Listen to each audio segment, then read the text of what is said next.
아들의 집을 마련하는데 거금을 보태고 가구까지 싹 채워준 어머니가 있습니다. 임신한 며느리를 위해 짐을 싸들고 올라와 산후조리부터 손자가 유치원에 들어갈 때까지 3년 넘게 손수 키웠습니다. 기저귀를 갈고 밥을 짓고 밤잠을 설치며 아이를 달래는 일까지. 사실상 그 집의 모든 살림을 도맡아 했습니다. 하지만 그녀는 집주인도 아니었고 월급 받는 가사 도우미도 아니었습니다. 그저 묵묵히 희생하는 어머니였습니다. 그러던 어느 날 드디어 한숨 돌릴 수 있겠다고 생각한 바로 그날이었습니다. 며느리가 웃으며 그녀에게 말했습니다. 어머니, 이제 애도 유치원 갔으니 시골 내려가서 좀 쉬셔야죠. 여러분이라면 어떻게 하시겠습니까? 울고불고 매달리거나 억울함을 참고 조용히 짐을 싸서 나가시겠습니까? 그녀는 웃으며 고개를 끄덕였습니다. 하지만 다음 날 아침 현관문이 열리자 상황은 반전되었습니다. 문 앞에는 변호사가 서 있었고 이삿짐 센터 트럭이 거실로 들이닥쳤습니다. 며느리는 그 자리에서 주저앉았고 아들의 얼굴은 사색이 되었습니다. 베란다에서 지켜보던 이웃들도 입을 다물지 못했습니다. 도대체 그녀는 무슨 일을 벌인 걸까요? 나가라고 등 떠밀던 가족이 무릎 꿇고 빌게 만든 그녀의 이야기. 행복한 인생 이막 채널에 오신 것을 환영합니다. 오늘은 가족을 위해 모든 것을 바쳤던 한 노인이 어떻게 통쾌하게 인생을 역전시켰는지, 그리고 그 침묵 뒤에 숨겨진 무서운 대가가 무엇인지 들려드리겠습니다.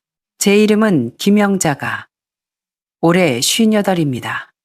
전라남도 목포 토박이로 젊은 시절 중학교 행정실 실무원으로 일하다가 충청도로 시집을 갔습니다.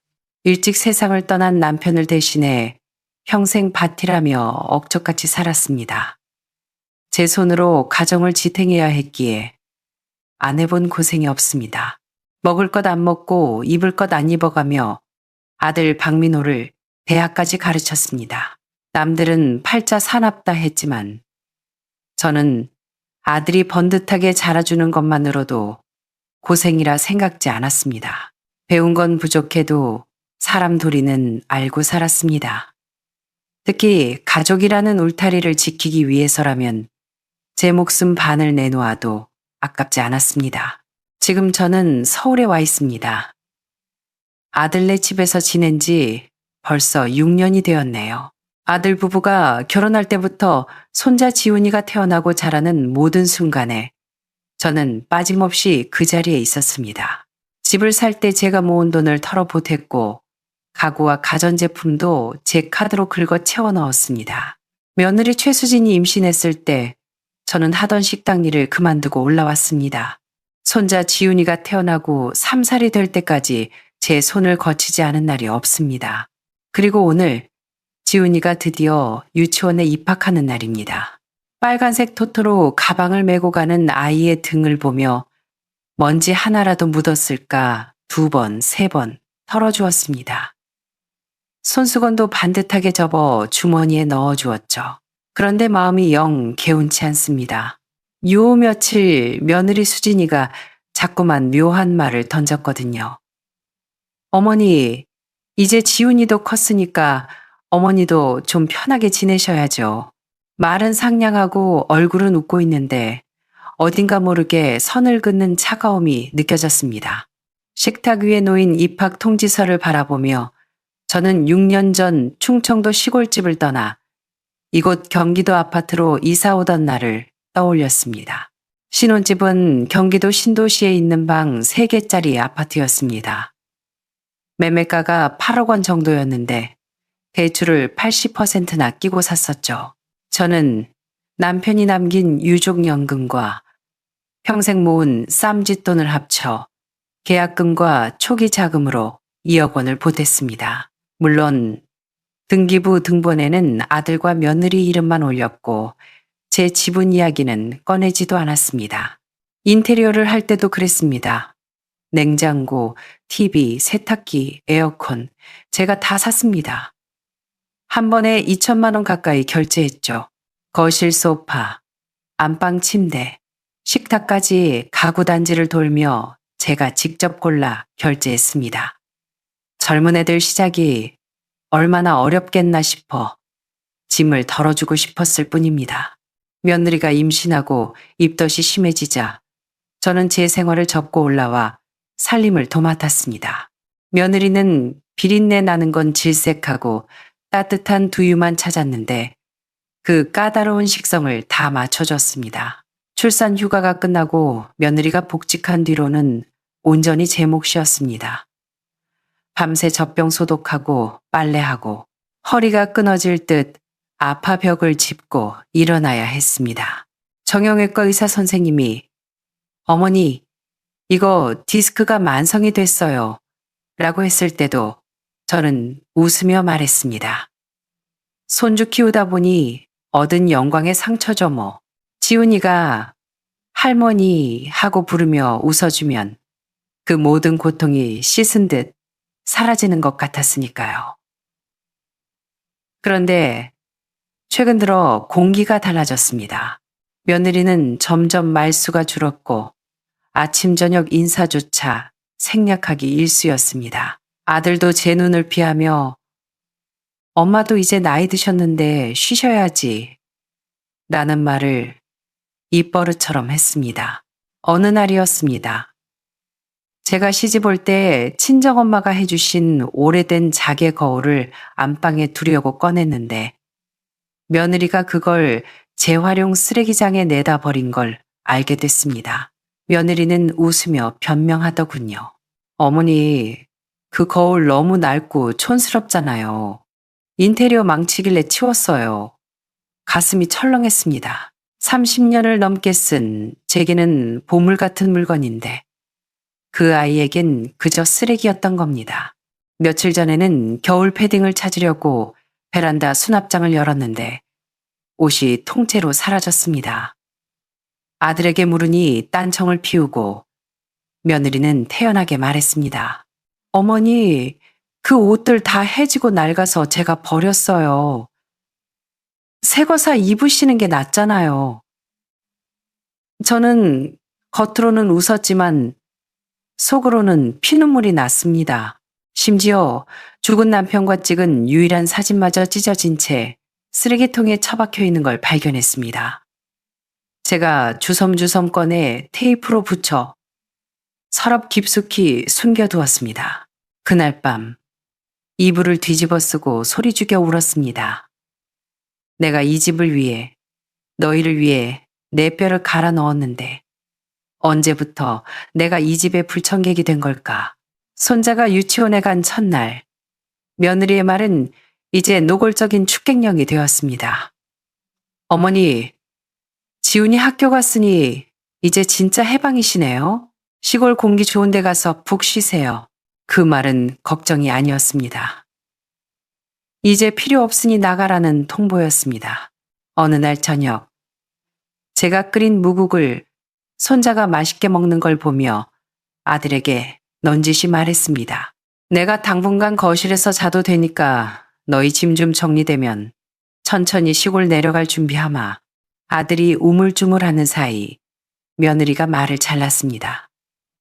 어머니, 거실은 우풍도 세고 에어컨도 없어서 주무시기 힘들어요. 그리고 지훈이가 밤에 TV 보면 시끄럽잖아요. 그 말인즉슨 거실에도 당신 자리는 없다는 뜻이었습니다.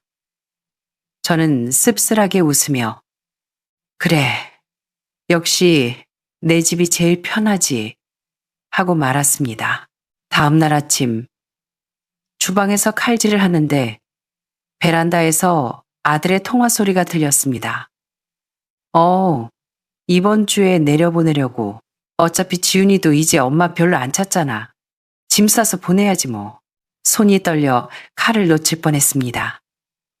아들은 뒤를 돌아보며 저를 보고도 아무렇지 않게 웃어 보였습니다.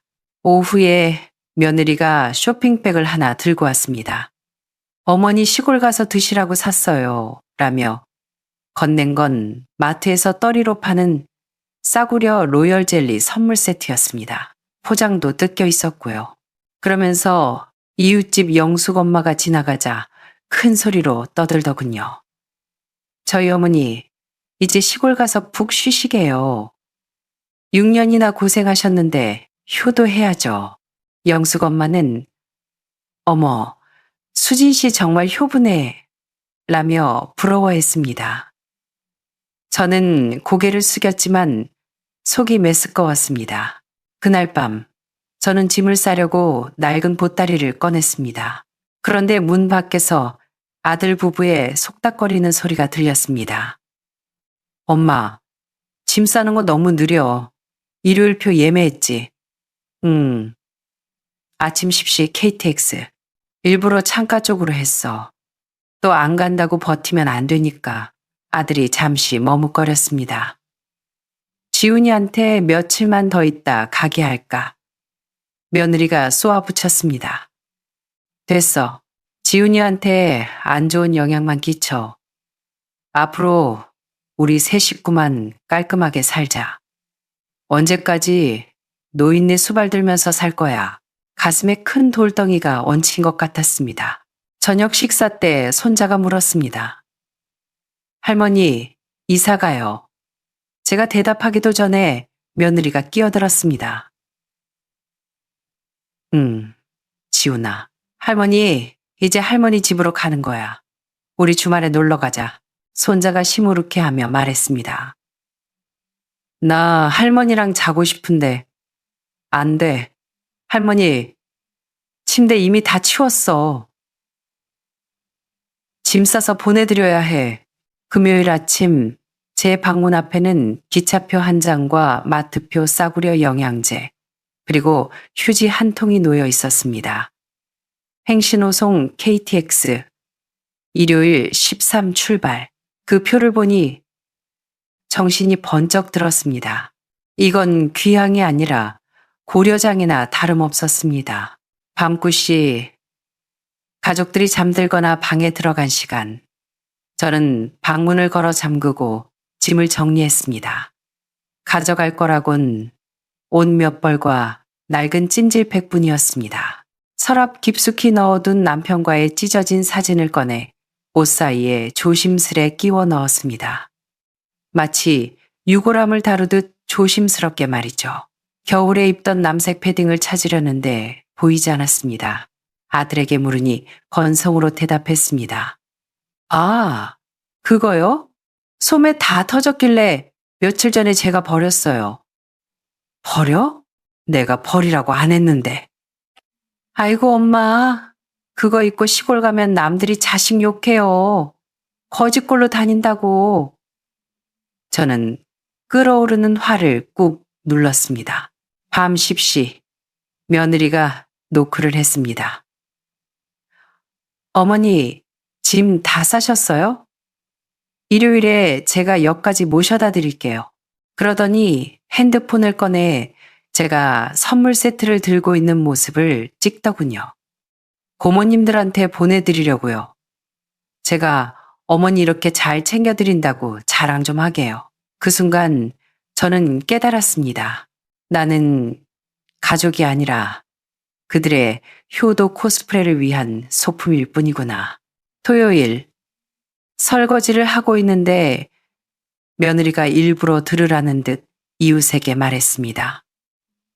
어머니가 드디어 가시겠대요. 지훈이 다 컸으니 이제 홀 가분하시다네요.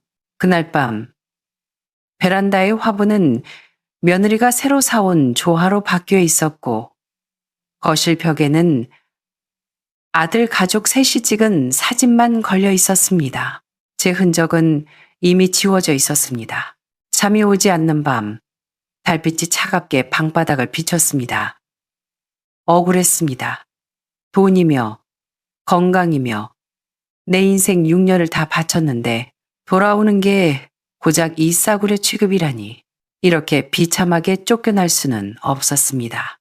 새벽 2시 핸드폰을 들어 연락처를 뒤졌습니다.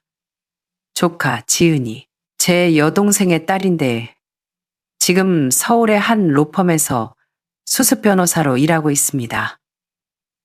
지은아, 자니? 이모? 이 늦은 시간에 무슨 일이세요? 저는 자초지종을 털어놓았습니다.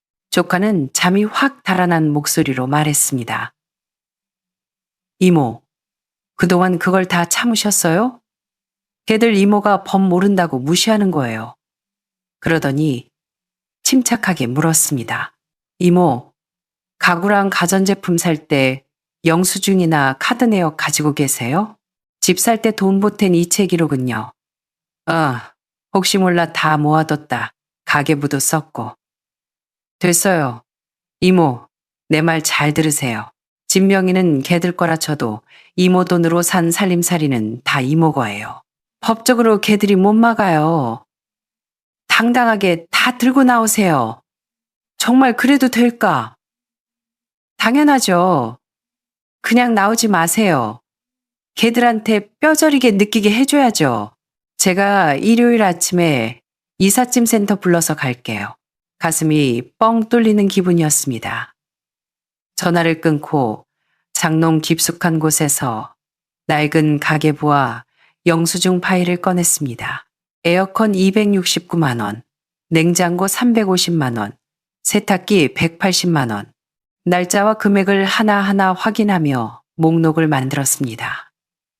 눈물이 뚝뚝 떨어져 계산기 액정을 적셨지만 손은 멈추지 않았습니다. 목록을 찍어 조카에게 보내자 답장이 왔습니다. 완벽해요. 증거 확실하네요.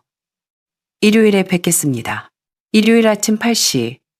저는 가장 아끼는 회색 코트를 꺼내 입고 머리를 단정하게 빗었습니다.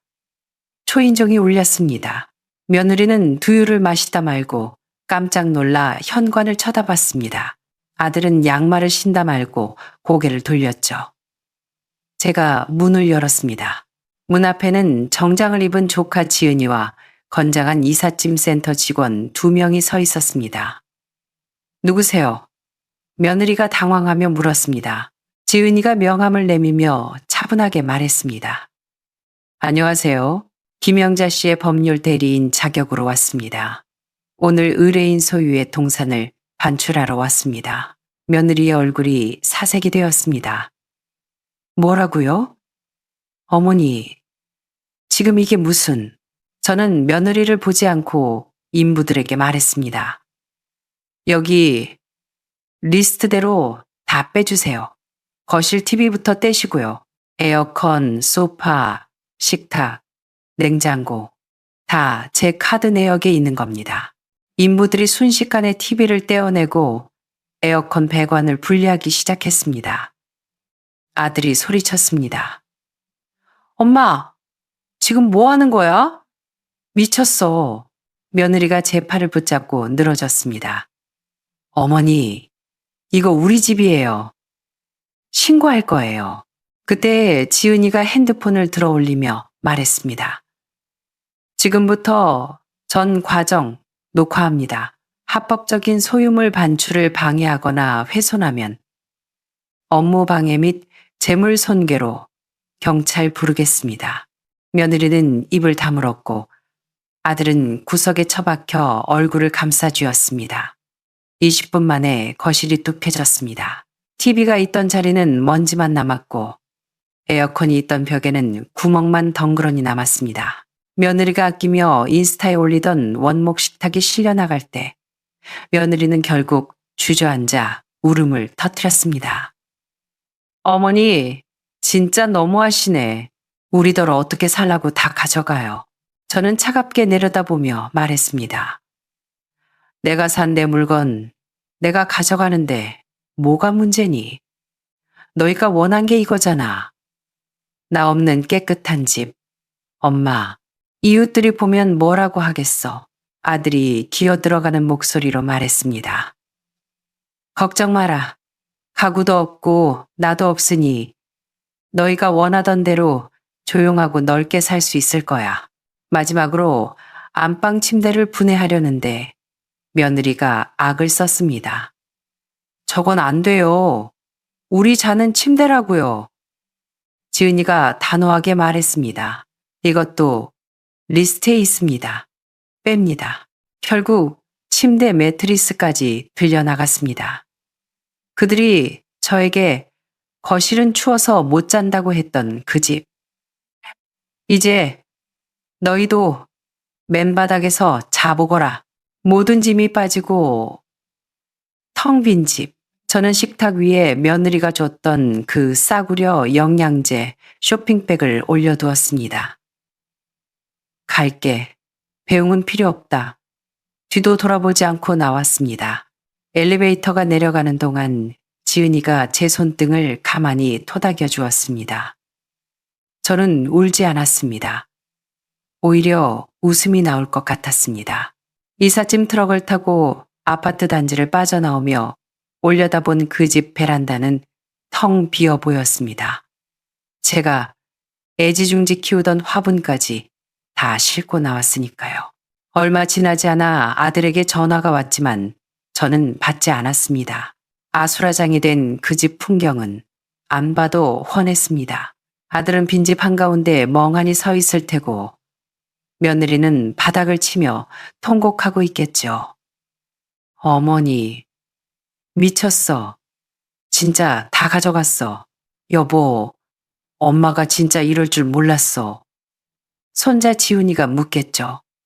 아빠, 내 소파는, TV는 어디 갔어? 아무도 대답해 줄 수 없을 겁니다. 그리고 내일이면 온 동네에 소문이 파다하겠죠. 시어머니 쫓아내려다 살림살이까지 털린 집이라고요.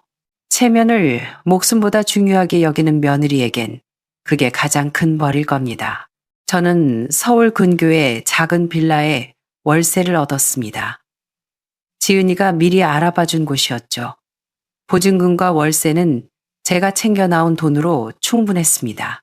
비록 15평 남짓한 작은 집이지만 햇살이 잘 들고 깨끗했습니다. 가져온 가구들을 배치하고 나니 제법 그럴듯한 내 집이 되었습니다. 조카 지은이가 열쇠를 건네주며 말했습니다. 이모, 이제 눈치 보지 말고 사세요. 저는 베란다에 화분을 놓고 벽에는 제가 좋아하는 서예 작품을 걸었습니다. 문화센터 서예 교실에도 등록하고 오후에는 라인 댄스도 배우러 다닙니다. 거기서 만난 친구들은 저에게 아들 며느리 눈치 보냐고 묻지 않습니다. 그저 글씨가 참 좋다. 춤 솜씨가 제법이다. 라며 저라는 사람 자체를 봐줍니다. 며칠 전 아파트 경비실에서 호출이 왔습니다. 아들이 찾아왔더군요. 문을 열어주니 아들은 배숙해진 얼굴로 손자 손을 잡고 서 있었습니다. 엄마, 아들은 고개를 들지 못했습니다. 주머니에서 통장을 꺼내 내밀더군요. 이거 제가 매달 적금 부은 건데 일 200만 원 정도 돼요. 집 살 때 보태주신 돈 갚으려면 멀었지만 엄마 다시 들어오시면 안 돼요. 저는 고개를 저었습니다. 됐다. 너희 집으로 돌아갈 생각 없다. 손자가 달려와 제 다리를 안으며 말했습니다. 할머니, 나 할머니랑 자고 싶어. 할머니 밥 먹고 싶어. 아이 머리를 쓰다듬으며 말했습니다. 지훈아, 할머니 보러 언제든 놀러와. 맛있는 밥 해줄게. 자고 가도 돼. 하지만 할머니는 이제 여기가 좋아. 아들은 눈시울이 붉어진 채 한참을 서 있다가 돌아갔습니다.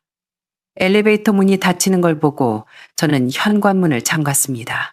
그리고 식탁에 앉아 따뜻한 차 한 잔을 마셨습니다. 차는 식었지만 마음은 그 어느 때보다 따뜻했습니다. 60세의 생일날, 좁지만 아늑한 제 집 거실은 사람들로 북적였습니다. 조카 지은이, 서예 반 친구들, 이웃들 모두가 저를 진심으로 축하해 주었습니다. 영자 씨 얼굴이 확 폈네. 10년은 젊어 보여. 저는 소리내어 웃었습니다. 누군가는 제가 너무 매정하다고 할지 모릅니다. 6년이나 산정이 있는데 그렇게까지 해야 했냐고 묻는 사람도 있겠죠. 하지만 희생이 당연한 권리인 줄 아는 사람들에게는 그 희생이 사라졌을 때의 빈자리를 확인시켜주는 것이 가장 큰 가르침이라고 생각합니다. 저는 이제 누구의 엄마, 누구의 할머니가 아니라 김영자로 살고 있습니다. 제 인생의 진짜 주인은 바로 저니까요. 여러분의 생각은 어떠신가요? 헌신짝처럼 버려질 뻔했다가 인생의 주도권을 되찾은 이 어머니의 선택. 과연 너무한 걸까요? 아니면 통쾌한 걸까요? 댓글로 여러분의 의견을 남겨주세요. 지금까지 건강클리닉 덕터 수연파키였습니다. 감사합니다. 사회복지사가 다가와 그녀의 검게 물든 손을 잡았습니다. 할머니, 저희가 도와드릴게요. 이 돈 저희가 깨끗하게 바꿔드릴게요. 이제 혼자서 그만 고생하셔도 돼요. 김 기자 할머니는 멍하니 고개를 끄덕였지만 여전히 돈 봉투를 놓지 않았습니다. 장 팀장은 곰팡이 핀 돈으로 가득 찬 이 작은 박물관을 둘러보며 말했습니다. 전문업체 불러서 방역하고 돈은 은행이랑 협조해서 전액 감정 및 교환 절차 밟도록 합시다. 김 기자 씨 사건이 알려진 날 밤 아파트 단톡방은 4시간 동안 쥐 죽은 듯 조용했습니다. 아무도 그녀를 욕하지 않았고 냄새 타령도 하지 않았습니다. 최 여사는 조용히 단톡방을 나갔습니다. 박 여사는 밤늦게 우리가 너무했네라는 메시지 하나를 남겼습니다. 다음 날부터 전문 청소업체가 투입되어 3일 만에 곰팡이와 악취를 제거했습니다. 은행은 최종적으로 약 2억 7,500만 원을 새 돈으로 교환해 주었고 나머지는 훼손이 심해 판독 불가 판정을 받았습니다. 할머니는 그 소식을 듣고 덤덤히 고개를 끄덕였습니다. 운명이 걷어간 거야. 그 후 아파트 분위기는 미묘하게 변했습니다. 누군가 그 할머니 돈이 3억 가까이 된대라고 말하자 자칭 자산관리사라며 접근하려는 사람들이 생겨났습니다. 이웃 중에서도 갑자기 친한 척하며 반찬을 가져다 주는 사람들이 늘었죠. 이를 감지한 장 팀장은 다시 아파트를 찾았습니다. 이번엔 제복이 아닌 사복 차림으로 사회복지사와 함께였습니다. 그는 주민회의를 소집해 단호하게 말했습니다. 김 기자 어르신은 정신적으로 매우 건강하시며 모든 재산은 합법적인 유산입니다. 누구든 어르신의 재산을 노리고 접근하거나 유도하는 행위가 발견되면 즉시 법적 조치를 취하겠습니다. 그리고 그는 경찰서에서 준비한 작은 감사패를 꺼냈습니다.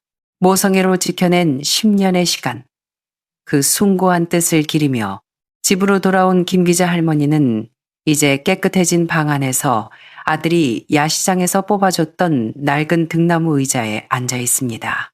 그녀는 교환한 돈 중 1억 원은 노후 자금과 간병비로 예치하고 나머지 전액을 아들이 다녔던 중학교에 장학금으로 기부했습니다. 기부 조건은 단 하나. 기부자 이름을 밝히지 않는 대신 강당벽에 이 문구를 새기는 것이었습니다. 박지훈 장학금. 꿈을 향해 달리는 모든 아이들에게 내가 죽으면 아무것도 없잖아. 돈도 사람도 10년이 지나서야 알았어. 잡을 수 없는 건 돈이 아니라 시간이라는 걸. 할머니는 창밖으로 들어오는 햇살을 받으며 눈을 감았습니다. 이제 지훈이도 보내주고 남은 시간은 나를 위해 살아야지. 10년 동안 닫혀있던 창문이 활짝 열렸습니다. 그곳으로 들어온 빛은 퀴퀴한 곰팡이 냄새도 외로움도 그리고 차마 말하지 못했던 어머니의 한한도 조금씩 씻어내고 있었습니다.